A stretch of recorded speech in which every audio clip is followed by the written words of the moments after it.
Sadya naman talagang nahihirapan ako mag-vlog kapag ang gamit kong kalan ay yung aking super kalan o yung gasolito. Kaya naman, bumili ako ng bagong induction. Hadek yung brand na napili ko dahil maganda yung reviews nito. At kahit sa ibang item nila na chinek ko ay magaganda din talaga yung mga reviews. Kaya ito na yung napusuan ko. Mabilis din ang shipping nila kaya naman hindi kayo mabuburo yung sa kahihintay na matagal na delivery at mapapalitan na lang yan ng excitement dahil magagamit nyo na rin ang inyong bagong induction. So ayan, tinatalupan ko na nga dahil excited na akong gamitin to at gawin yung very first food vlog na hindi ako mahihirapan mag-ayos ng camera dahil sa mesa na nga ako magluluto. As you can see, makinis, simple at sobrang aesthetic tingnan kaya naman bagay na bagay to kung team puti at team kahoy ang bahay nyo. May kasama na rin tong manual kaya madali nyo rin mapag-aaralan kung ano yung mga do's and don'ts sa paggamit nito. So ayan, tatry na nga natin at magpapainit lang tayo ng tubig dito at titingnan natin kung gaano siya kabilis kumulo. Pagka-plug nyo nga ng saksakan niya, ipipindutin nyo lang tong black button na to at lalabas na yung light indicator niya dyan. So pag lumabas na yung ilaw na yan at may narinig kayong parang nakakatakot na tunog, yung parang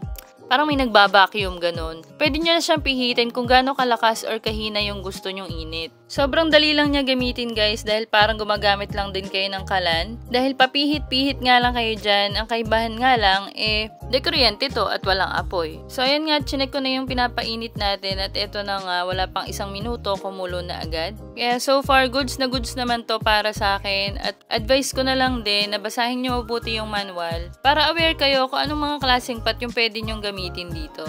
So ayun lang, follow naman po ako guys. Thank you sa panonood. Bye-bye!